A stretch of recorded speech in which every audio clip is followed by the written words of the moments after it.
Today, we're going to pull back the curtain on a really powerful idea from the 20th century. It's all about the hidden forces that shape who we are, a lot of the time without us even realizing it. It comes from the French philosopher Louis Althusser, and it all kicks off with a super simple question. Okay, just imagine this for a second.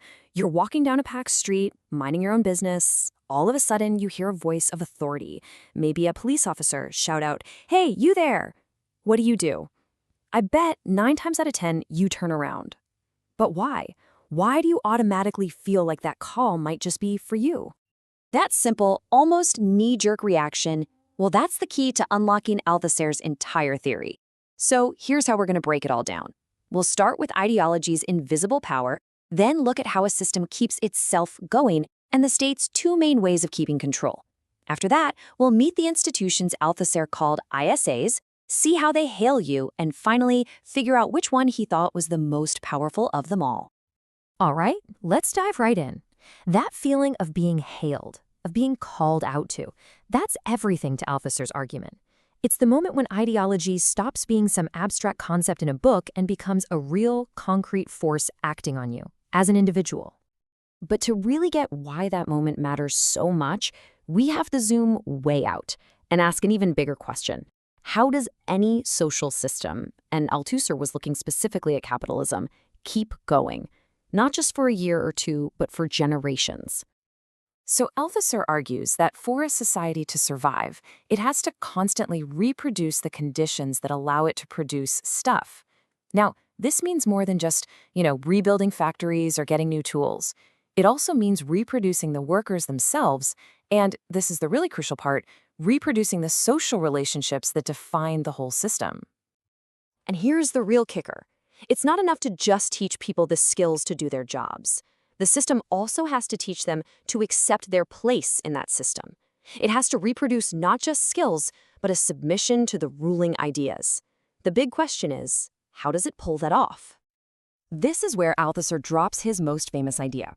He says the state, the big institution in charge of keeping the system running, doesn't just rely on brute force. No, it has 2 different arms, 2 ways of making sure everyone stays in line. On the one hand, you've got what he calls the Repressive State Apparatus, or the RSA.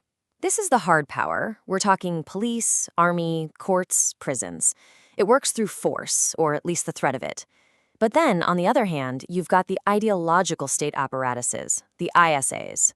Notice that's plural. There are lots of them, in both public and private life, and they work mainly through ideology, through ideas, values, and beliefs.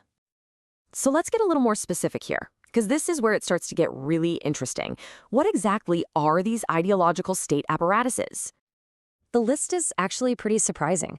Althusser points to churches, schools, the family, the legal system, political parties, the media, and even culture like sports and art.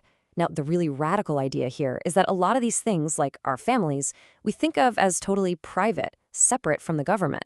Althusser says, nope, they all serve the same function, to drum into us the dominant ideology of the day.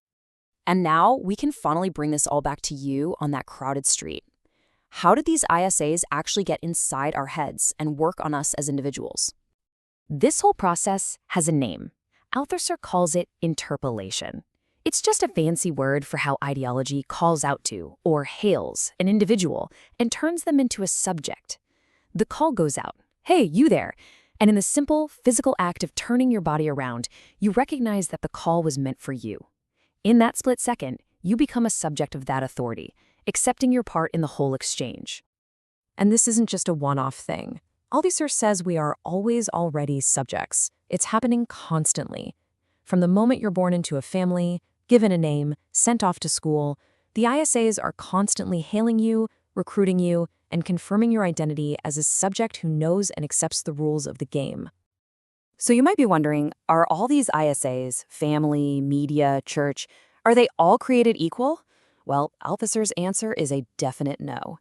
He argues that in any period of history, one ideological state apparatus stands out as the dominant one, the main engine for reproducing the ruling ideas. If you look back at European history, for example, he points out that for centuries, the church was hands down the dominant ISA. I mean, it controlled not just religion, but education, culture, you name it. But with the rise of capitalism, a new institution came along and wrestled that top spot away. And here's his most provocative claim. Today, the number one, the most powerful and effective ISA is the school. Why the school? It's pretty simple, really. Think about it. What other institution has a totally captive audience of pretty much the entire population for 8 hours a day, 5 days a week during the most impressionable years of their lives? Nothing else even comes close. So what actually happens inside the school? Well, Althusser says we're learning two things at the same time. On the surface, we're learning know-how, reading, writing, arithmetic, the skills we need for the job market. But hidden underneath, wrapped up in all those lessons, we're also learning the ruling ideology. Stuff like respecting authority, being on time, individualism, and our proper place in society. The school sorts us, getting some of us ready to be workers, some to be managers, and a few to be the ones in charge. And this gets us to the central, kind of mind-bending paradox of this whole theory. Ideology doesn't show up and say, I am here to oppress you. No, it hails you as a free subject, as a person who has choices and free will. And it does that for one very specific reason, so that you will freely choose to accept your own submission. And that's the real genius of the system, right? We end up policing ourselves. Once we've internalized the ideas from school, from our family, from the media, we work by ourselves. We follow the rules, we play our parts, and we keep the whole system going, all while thinking we're just making our own free choices. This leaves us with a really profound and difficult challenge. I mean, if ideology is everywhere, if it's the very water we swim in, shaping our sense of self from the day we're born, how do we ever step outside of it to see it clearly? It's like asking a fish to describe water. Now, Althusser's theory doesn't really offer any easy answers here, but what it does give us is a powerful new lens for looking at the world. If we're all being hailed constantly by the ideas around us, then maybe the first real act of freedom is just to become aware of the call, to hear it, to question it, and only then to decide for ourselves whether and how we're going to turn around.